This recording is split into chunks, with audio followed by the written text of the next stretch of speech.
இந்த வழக்கையில் வளையல்களால் அல்லவா இன்று வழக்கை வளைக்கின்ற நாள் அல்லவா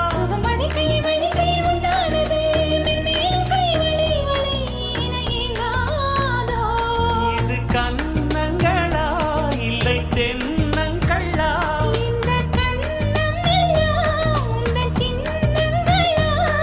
இங்கு நான் இருந்தேன் வெறுமே எழுத்தாக நீ வந்து சேர்ந்தாய் உயிரெழுத்தாக